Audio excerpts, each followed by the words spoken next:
down the back stretch.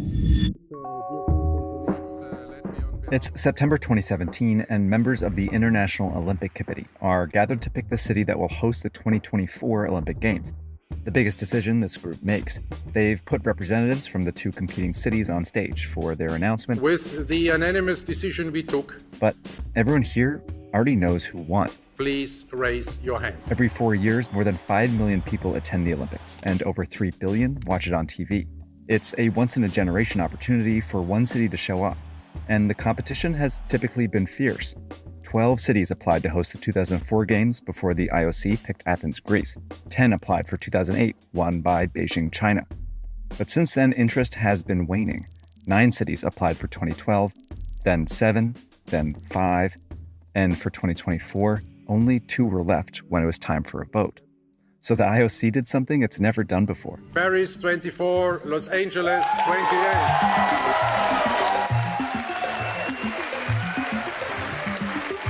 IOC was so concerned that nobody would bid to host the Games in 2028 that it simultaneously awarded the Games 2024 to Paris and 2028 to Los Angeles. There used to be a strong demand to host. Now there isn't. The Olympics are the most prestigious sports event in the world. Why doesn't anyone want to host it anymore?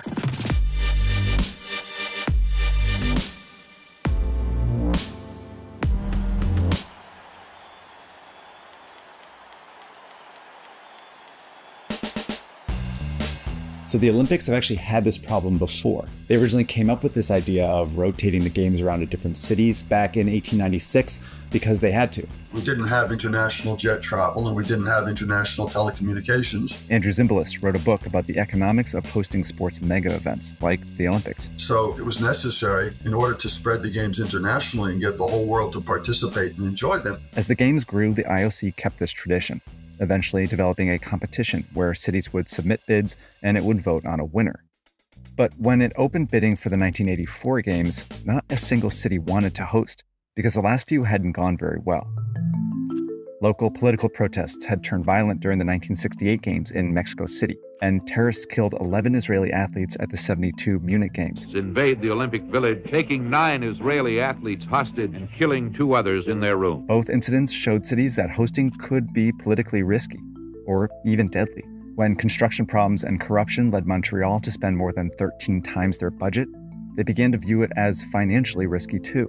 So in the late 70s, the IOC was barreling towards disaster until one city offered to save them.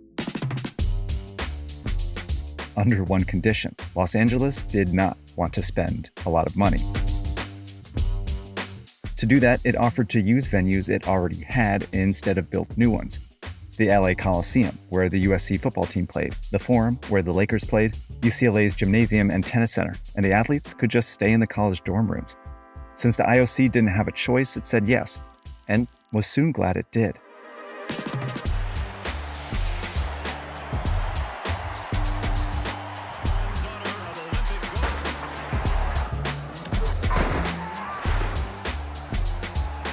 The '84 LA Games were a success in almost every way, but especially financially.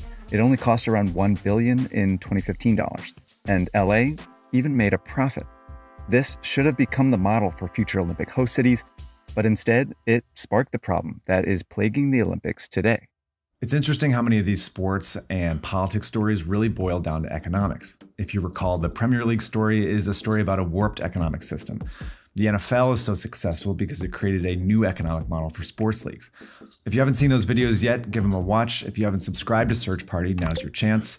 We publish every 2 weeks this summer, so I've been working from all over the place. I've been writing scripts on trains. I've been animating on airplanes. I'm headed out this afternoon on a really exciting reporting trip, but I'm going to be in a hotel the whole time. That's why I'm really excited to work with Surfshark. Surfshark's a VPN that's going to keep me safe on all those public Wi-Fis. Surfshark is an app and browser that encrypts my activity online while blocking ads and malware. Surfshark also allows me to virtually place myself anywhere in the world in order to unblock content that I couldn't access otherwise. That means Surfshark lets Search Party cover stories in almost any country on Earth. So here's the deal. Use the coupon code SEARCHPARTY at surfshark.deals/searchparty and get 4 months extra. There's also no risk. They have a 30-day money-back guarantee. Again, Surfshark is how I keep myself safe online. It's the best way for you to do the same. It's also the best way to support Search Party. So thanks again to Surfshark for supporting our work. Now I'll take you back to the episode. LA did such a good job hosting the 1984 Olympics that it re-inspired cities to want to host again. For the 1992 games, 6 cities submitted bids, then 6 again for 96, 8 for 2000, then a whopping 11 for 2004. As more cities competed, the IOC regained leverage over them again. But instead of sticking to the LA model, it began demanding more. Between 1992 and 2020, the IOC added dozens of new sports to the games. This required more venues and housing for more athletes, which host cities were primarily responsible for paying for. As the competition intensified, cities felt increasing pressure to make their bids more attractive. The most effective way to do that was to build new venues. Sydney built 15 new venues plus housing for 10,000 athletes. Athens built 22 new venues, and Beijing built 12. All of this construction made hosting the games really, really expensive. This chart shows how the cost of the games skyrocketed over the last 30 years, reaching between $10 and $25 billion in the last decade. I want to add one big caveat to this chart, though. It only includes sports-related costs to the games. It doesn't include things like new public transportation or development projects that most all these cities spent money on for the Olympics. If we include some of those costs, these bars are actually way higher. So, for example, some estimate that Beijing spent more like $45 billion for their 2008 Summer Games. Russia spent more like $51 in 2014, and Tokyo's bill is more like $35 billion.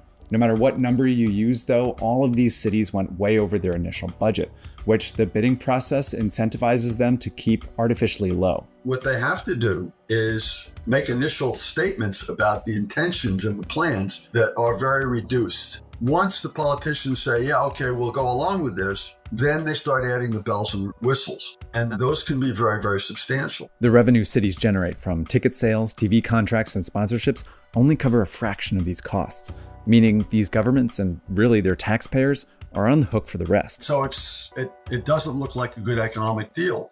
But host cities have known for decades that they'll likely lose money in the short term. Instead, many have been told that hosting the Olympics is an investment that will pay off in the future. Okay, so this is the IOC's webpage where they list the benefits of hosting the games. And they use this word legacy a lot. And by legacy, they mean things that will continue to benefit your city long after the Olympics are over. Take sports facilities. Beijing justified spending around $460 million on this new 90,000-seat stadium by planning for a local pro soccer team to use it after the Olympics. London did the same when it built this stadium. At first, seems like a good idea. Other legacy projects are meant to benefit even more people. Russia spent $8.7 billion on a new rail and highway link into Sochi for its Winter Games. And Rio de Janeiro spent $4 billion on a new subway line connecting a beach community to its Olympic Center. The most commonly touted legacy benefit is that hosting an Olympics is a great way to kickstart your city's growth. What historically came out of the public relations with regard to the Olympics was that this was the most wonderful thing that could ever happen to a city. It puts your city on the world map, so it will increase tourism, it will increase commerce, it will increase foreign investment. And that story turns out not to be true. Let's start with tourism. A 2004 study found that after experiencing a bump in tourism leading up to their respective games, Atlanta, Sydney, and Seoul all saw it fall afterwards. In his book, Andrew cites a 1996 study on 3 Olympic Winter Games that found that the long-term impact on tourism was between non-existent and very modest, and a 2010 study that found little evidence of any benefit to tourism of hosting an Olympic Games, and considerable evidence of damage. In other words, being on TV can backfire. If the weather is particularly too warm, or if it's too cold, if there are security incidents, if there are bad stories about the traffic, that some cities are able to maybe help their image, but other cities are hurting their image. Many legacy infrastructure investments haven't paid off either. Russia's rail project is now considered an epic failure. And Andrew argues that while Rio's subway line benefits some residents, what the city really needed was a line serving the lower income neighborhoods inland. But that's not where the Olympics were. The typical case was that the IOC comes along and they say, we need these 30 venues. We want you to put them in a way so that transportation is facilitated and other conveniences are allowed. And so what the city would have to do is contort itself in order to accommodate the IOC. Empty stadiums are a particularly visible sign of this mismatch. That Beijing Stadium had about 80,000 more seats than what the local soccer team could fill, so it backed out. Now the stadium sits mostly empty, costing the city some $10 million a year to maintain. This is what's called a white elephant, and there are now dozens of them across Olympic host cities.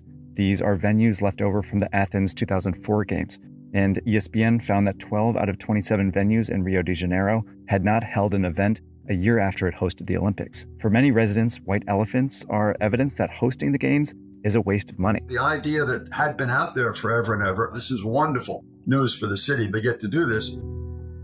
No, more often than not, it's going to be the opposite. By 2015, city residents were ready to do something about it. The IOC had 6 cities bidding for the 2024 Games until protests forced Boston and Hamburg to drop out. A new mayor in Rome fulfilled a promise to shut down its bid. Then more than 260,000 people signed a petition that led Budapest to drop out as well. It left the IOC with just 2 bidders, and once again, little leverage. The IOC has since passed reforms that it says reduce the cost of hosting, largely by requiring hosts to use existing and temporary venues, like LA did back in 1984, and allowing them to partner with other cities. As of now, Paris doesn't look like it will blow its budget, and LA's organizing committee is saying that the city can again pull off an on-budget Olympics. But the question is, if they do, could it spark another bidding war? I don't know if we'll go into a big cycle like we did after the 84 Games. I do think it's possible that there'll be a small turn. It'll appear less undesirable than it has. The IOC has also stopped taking bids and instead negotiates with cities privately. It picked Milan and Cortina, Italy, over Stockholm for the 2026 Winter Games, and it gave Brisbane, Australia, the 2032 Summer Games. But some are arguing for a more permanent solution. I think it's perfectly plausible to think about building the Olympic Shangri-La with its 35 or 40 venues for the Summer Games, a smaller number for the Winter Games, in one place. Some believe Greece, the historical home of the Olympics, would make a good permanent host. Others have mentioned LA since it has so many venues and has done so well in the past. A permanent spot would eliminate white elephant projects, save cities from going into debt, and reduce the game's environmental footprint. But it could also reduce much of the excitement around each new Olympics. It's not going to be easy to go to a model that makes environmental sense and economic sense. But I do think it makes sense to talk about it and put it out there as someplace that we should be heading. Depending on how the next few Olympics go, it might be the only direction left. All right, thanks everyone so much for watching episode 15. That's also our 1-year anniversary of Search Party. We have over 380,000 subscribers. We've published 15 videos, a ton of shorts. If you haven't subscribed yet, please do. And I want to thank my whole team for the really hard work they've done over the last year. It's been a lot of fun. Whoa, whoa. Here I come. Oh, here I come. Keep an eye out for our next few stories. We've got a really good pipeline coming. We've got one more Olympic story, and then we're back to geopolitics on a really exciting story that's got a really cool visual hook that I think you guys will like. And then we're doing a story on MMA and then sports betting. So keep an eye out for those. Again, if you haven't subscribed to Search Party, please do. And I'll see you in a couple of weeks. All right. See ya.